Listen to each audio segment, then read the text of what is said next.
जय श्री कृष्णा। राधे राधे। आज हम सुनेंगे जेठ मास कथा के चौथे अध्याय की कथा। बोलिए कृष्ण भगवान की जय हो, विष्णु भगवान की जय हो। आगे की कथा सुनाते हुए ऋषिवर जैमिनी जी कहते हैं कि समुद्र स्नान के बाद अपने आप को कृतार्थ मानकर मनुष्य अश्वमेघ यज्ञ के अंग से उत्पन्न हुए इंद्रद्युम्न सरोवर के पास जाए और उसी के तट पर नरसिंह का स्वरूप धारण करने वाले भगवान श्री हरि निवास करते हैं। वहां पर नरसिंह जी की पूजा करे, प्रार्थना करे और विधि पूर्वक स्नान करके कहे, हे भगवान नरसिंह, आपको नमस्कार है। आपके उत्तम क्षेत्र में आपके ही प्रसाद से राजा इंद्रद्युम्न ने 1000 अश्वमेघ यज्ञ का अनुष्ठान किया। हे प्रभु, उस यज्ञ के अंग से प्रकट हुए इस सरोवर में स्नान करने के लिए मुझे आज्ञा दें। इस प्रकार भगवान की प्रार्थना करने के बाद सरोवर के किनारे जाकर हाथ धोकर आचमन करके अंजलि बांधकर प्रार्थना करें। हे तीर्थवर, अश्वमेघ यज्ञ के अंगभूत दान के लिए लाई हुई करोड़ों गायों के खुर से आपकी भूमि खोदी गई। उन गौओं के मूत्र, फेन और दान के जल से परिपूर्ण होने के कारण आप सबको पवित्र करने वाले हैं। मैं आपके सर्व तीर्थ में पवित्र जल में स्नान करने के लिए आया हूँ। आप स्नान करने से मेरे सब पापों को छुड़ा दीजिए। उसके बाद स्नान करें। जल के भीतर डुबकी लगाकर 3 बार मंत्र का जाप करें और उसके बाद पुनः तीर्थ की प्रार्थना करें। हे अश्वमेघ यज्ञ के अंग से उत्पन्न हुए सर्व पापनाशक तीर्थ, तुम में स्नान करने से मेरे सभी पाप नष्ट हो जाएं। इस प्रकार 3 बार कहकर 3 बार जल में गोता लगाएं। नरसिंह आकारधारी भगवान विष्णु का स्मरण करें। देवताओं, ऋषियों और पितरों का तर्पण करें। फिर पश्चिमाभिमुख विराजमान भगवान नरसिंह के पास जाएं और अथर्व वेदों के मंत्र से उनकी पूजा करें। वह अथर्व वेदोक्त मंत्रराज पूर्व काल में नारद जी के द्वारा प्रतिष्ठित हुआ था। उसके बाद राजा इंद्रद्युम्न ने दीर्घ काल तक उस मंत्र की उपासना की। नरसिंह आकार भगवान की उपासना के लिए उसके समान दूसरा कोई भी मंत्र नहीं है। उस मंत्र के उच्चारण मात्र से भगवान नरसिंह प्रसन्न हो जाते हैं। ब्रह्मा जी ने इसी मंत्र से काष्ठ विग्रहधारी जगदीश्वर की स्थापना की है। पूर्वोक्त उपचारों से और लाल जवाब पुष्प और अन्य सुगंधित पुष्पों से भगवान नरसिंह की पूजा करें। मिश्री और गाय का घी मिलाकर गो दुग्ध में तैयार की हुई खीर, घी में पकाकर बनाए हुए खांड और कपूर से युक्त मोदक, हलवा, घी में बने हुए पुए, नाना प्रकार के फल, शक्कर और दही मिलाए हुए चावल आदि नैवेद्य निवेदन करें। भगवान नरसिंह का दर्शन, चरण स्पर्श, नमस्कार और पूजन करके मनुष्य अपने मनोरथों को प्राप्त कर लेता है। फिर पूर्णिमा को प्रातःकाल पूर्वोक्त विधि से तीर्थराज के जल में स्नान करके शुद्ध आहार का सेवन करे और इंद्रियों का संयम करते हुए भगवत प्रीति के लिए 5 दिनों तक केवल एक समय भोजन करे। उसके बाद मंदिर में प्रवेश करके मंच पर विराजमान पुरुषोत्तम श्री कृष्ण, बलभद्र जी और सुभद्रा जी का दर्शन करके मनुष्य सभी पापों से मुक्त हो जाते हैं। जो जेठ मास की अमावस्या को सर्व तीर्थ में कूप से लाए हुए सुगंधित जल के द्वारा स्नान कराए जाते हुए श्रीहरि का दर्शन करता है, उसके तन मन में पाप का संपर्क नहीं रहता। चतुर्दशी को तृण अथवा काष्ठ का सदृढ़ एवं सुंदर मंच बनाकर हरी हरी घास वाली भूमि पर स्थापित करे। उसके ऊपर सुंदर चंदोवा लगाकर उसे भली भांति सजा दे। नाना प्रकार की मणियों की माला से बंदरवार बनावे और इस प्रकार मंच को स्थापित करके उसके दक्षिण भाग में कुएं से जल निकालकर कलश में भरकर शास्त्रोक्त विधि से उन्हें शाला के भीतर रखे। फिर उन कलशों में पावमानी ऋचा के द्वारा श्वासित जल भरे। यह कर्म चतुर्दशी की आधी रात में करने योग्य बताया गया है। उसके बाद धीरे धीरे भगवान बलभद्र और श्री कृष्ण जी को राजा से सम्मानित ब्राह्मण, क्षत्रिय और वैश्य ले जाएं। चंवर और ताड़ के पंखे से उन पर निरंतर हवा करते रहें। भगवान के शरीर पर जो पहले से किया हुआ कच्चा लेप हो उसे नहीं छुड़ावें। इस प्रकार सुगंधित लेप से प्रतिदिन भगवान का अंग पुष्ट हो वैसा प्रयत्न करें। भगवान को लेकर जाने वाले मनुष्य सावधान और सदाचारी हों। उन्हें ले जाकर मंच पर विराजमान करें और फिर शांति पूर्वक अधिवासित कलशों के जल से समुद्र ज्येष्ठा मंत्र के द्वारा भगवत विग्रहों को स्नान करावें। यह स्नान दर्शन करने और अभिषेक करने वाले मनुष्यों को कृत्य करने वाला है। जो मनुष्य वहां खड़े होकर प्रसन्नता पूर्वक भगवान के ज्येष्ठ स्नान और यात्रा का उत्कंठित चित्त से दर्शन करते हैं, वे संसार समुद्र में नहीं गिरते। श्री हरि के इस स्नान का दर्शन करने वाले पुरुष की जानबूझकर या अनजाने में की हुई अनादि संचित पाप राशि भी तत्काल ही नष्ट हो जाती है। स्नान दर्शन करने में जो पुण्य बताया गया है वही मंच पर विराजमान श्री हरि का दर्शन करने से भी प्राप्त होता है। हे ब्राह्मणों, वहाँ एक ही जगन्नाथ जी 3 विग्रहों में स्थित हैं। उनमें से एक एक का भी स्नान दर्शन भोग और मोक्ष प्रदान करने वाला है। जो भगवान के स्नान के समय जय रामभद्र, जय सुभद्रे, जय श्री कृष्ण, जय जगन्नाथ इस प्रकार प्रसन्नता से उच्चारण करता है वह मोक्ष को प्राप्त करता है। जयमिनी जी कहते हैं, उसके बाद श्रद्धा से युक्त प्रस्तुत किए हुए उपचारों के द्वारा बलभद्र जी, श्री कृष्ण जी और सुभद्रा जी का पूजन करें। उसके बाद जैसे पहले से मंदिर से ले जाते समय उत्सव किया गया था उसी प्रकार महान उत्सव करके उन सब भगवत स्वरूपों को पुनः दक्षिणाभिमुख ले जाएं। उस समय जो मनुष्य दक्षिणाभिमुख ले जाते हुए श्री कृष्ण, बलभद्र और सुभद्रा जी का दर्शन करता है वह स्नान दर्शन जनित समस्त पुण्य फल को प्राप्त करता है। मंदिर के समीप पहुंचने पर बलभद्र जी और सुभद्रा जी के साथ जगन्नाथ जी की आरती उतारकर मंदिर के भीतर प्रवेश करावें और फिर किसी प्रकार उन्हें ना देखें। ज्येष्ठ मास के शुक्ल पक्ष में जो पूर्णिमा आती है उसमें ज्येष्ठा नक्षत्र के एक ही अंश में चंद्रमा और बृहस्पति हो, बृहस्पति का ही दिन हो और शुभ योग भी हो तो वह महाज्येष्ठी पूर्णिमा कहलाती है जो सब पापों का नाश करने वाली है।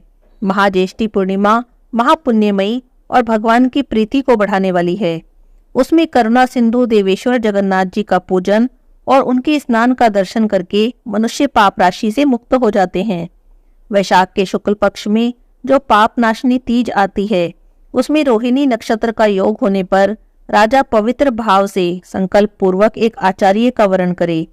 फिर जिन्होंने काष्ठ कर्म देखा है और जाना हो ऐसे 1 या 3 बढ़इयों से पूर्वोक्त प्रकार से श्री कृष्ण, बलभद्र और सुभद्रा जी के लिए 3 रथ तैयार करावें जिसमें बैठने के लिए सुंदर आसन हो जो सुंदर कलापूर्ण ढंग से बनाए गए हों।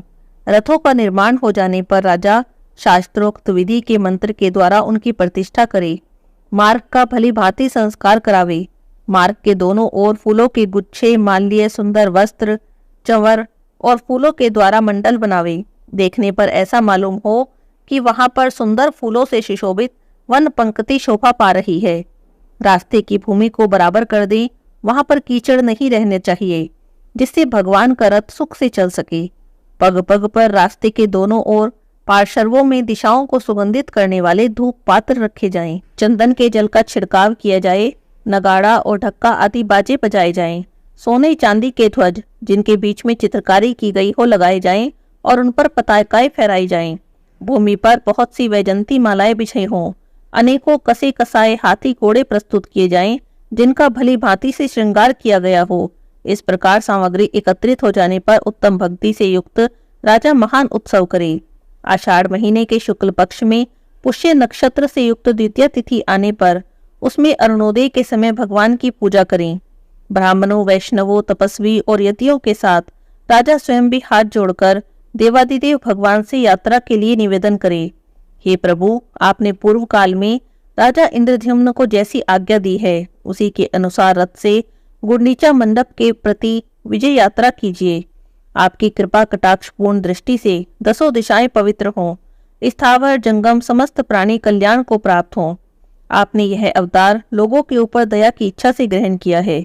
हे प्रभु, इसीलिए आप प्रसन्नता पूर्वक इस पृथ्वी पर चरण धरकर पधारिए। इसके बाद कुछ लोग मंगल गीत गाएं, कोई जय जयकार करे, कोई मंत्रों का उपचार करे, सूत मागध आदि हर्ष में भरकर भगवान के पवित्र यश का गान करें। भगवान के दोनों पार्श्वों में सुवर्णमय दंड से सुशोभित व्यंजनों की पंक्ति धीरे धीरे ढुलती रहे। कृष्णा गरु की धूप से संपूर्ण दिशाएं और वहां का आकाश सुवासित रहे। झांझ, करताल, वेणु, वीणा, माधुरिका आदि बहुत से वाद्य यंत्र गोविंद की इस विजय यात्रा के समय मधुर स्वर से बजते रहें। इस प्रकार उत्सव आरंभ होने पर बलभद्र जी, श्री कृष्ण जी और सुभद्रा जी को ब्राह्मण, क्षत्रिय और वैश्य सभी भक्तजन धीरे धीरे पैर रखते हुए ले जाएं। बीच बीच में रोईदार बिछौनों पर उन्हें विश्राम कराएं और इस प्रकार उन सबको रथ में ले जाएं। फिर उस उत्तम रथ को घुमाकर बलभद्र जी, श्री कृष्ण जी और सुभद्रा जी को सुंदर चंदोवायुक्त मंडप में सुशोभित रथ में विराजमान करें। उन सबको रुईदार गद्दों पर बैठाकर भक्ति पूर्वक भांति भांति के वस्त्र, आभूषण और मालाओं से विभूषित करें। नाना प्रकार के उपचारों से उनकी पूजा करें। उस समय रथ पर विराजमान होकर यात्रा करते हुए श्री जगन्नाथ जी का जो लोग भक्ति पूर्वक दर्शन करते हैं, उनका भगवान के धाम में निवास होता है। भगवान श्री हरि के उस उत्सव का महात्म्य मैं क्या बताऊं, जिनके नाम का संकीर्तन करने मात्र से 100 जन्मों के पाप नष्ट हो जाते हैं।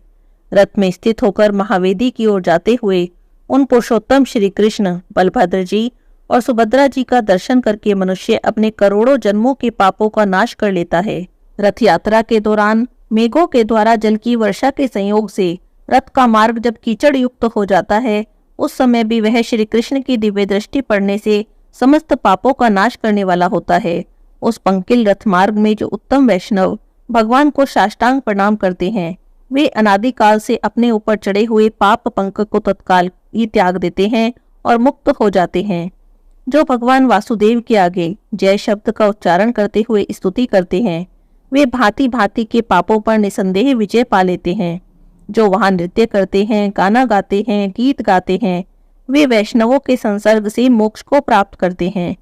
जो भगवान के नामों का कीर्तन करता है और रथ यात्रा में साथ साथ जाता है, गुंडीचा नगर जाते हुए श्री कृष्ण की ओर देखकर भक्ति पूर्वक जय कृष्ण जय कृष्ण जय कृष्ण का उच्चारण करता है, वह माता के गर्भ में निवास करने का दुख कभी नहीं भोगता।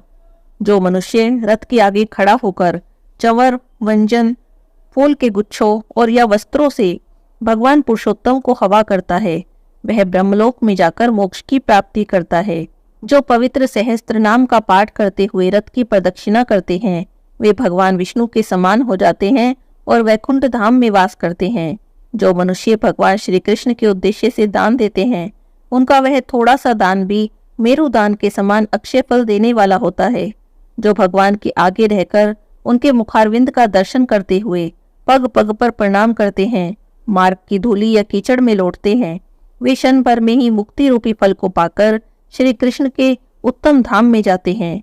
इस प्रकार बलभद्र जी और सुभद्रा जी के साथ भगवान श्री कृष्ण उत्तम रथ पर विराजमान होकर चारों दिशाओं को प्रकाशित करते हुए अपने अंगों का स्पर्श करके बहने वाली वायु के समान समस्त देहधारियों के पापों का नाश करते हुए यात्रा करते हैं। वे बड़े दयालु हैं, भक्तों के पालक हैं। जो अज्ञानी और अविश्वास के पात्र हैं, उनके मन में भी विश्वास उत्पन्न करने के लिए भगवान विष्णु प्रति वर्ष यात्रा प्रारंभ करते हैं। इस प्रकार गुंडीचा नगर में जाकर भगवान बिंदु तीर्थ के तट पर 7 दिन तक निवास करते हैं, क्योंकि प्राचीन काल में उन्होंने राजा इंद्रद्युम्न को यही वर दिया था। भगवान ने कहा था, मैं तुम्हारे तीर्थ के किनारे प्रतिवर्ष निवास करूंगा। वहां मेरे स्थित होने पर सभी तीर्थ उसमें निवास करेंगे। उस तीर्थ में विधि पूर्वक स्नान करके जो लोग 7 दिनों तक गुंडीचा मंडप में विराजमान मेरा, बलराम जी का और सुभद्रा जी का दर्शन करेंगे, पूजन करेंगे, वे मेरा सायुज्य प्राप्त कर लेंगे। अतः परम पवित्र, सर्व पापनाशक, अकेले ही सब तीर्थों का फल देने वाले और श्री विष्णु की प्रसन्नता को बढ़ाने वाले उस शुभ तीर्थ में स्नान करके पितरों और देवताओं का विधि पूर्वक तर्पण करने के बाद जो भगवान नरसिंह का दर्शन, पूजन और उन्हें नमस्कार करता है और पुनः महावेदी के समीप जाकर भक्ति पूर्वक भगवान का पूजन और वंदन करता है, वह पुरुष हो या स्त्री हो, उसे भगवान विष्णु की सायुज्य मुक्ति प्राप्त हो जाती है। मघा नक्षत्र पितरों का नक्षत्र है, अतः वह पितरों को अधिक प्रीति देने वाला है। उस नक्षत्र में पुत्रों के द्वारा दिया हुआ श्राद्ध दान पितरों को विशेष रूप से तृप्त करता है।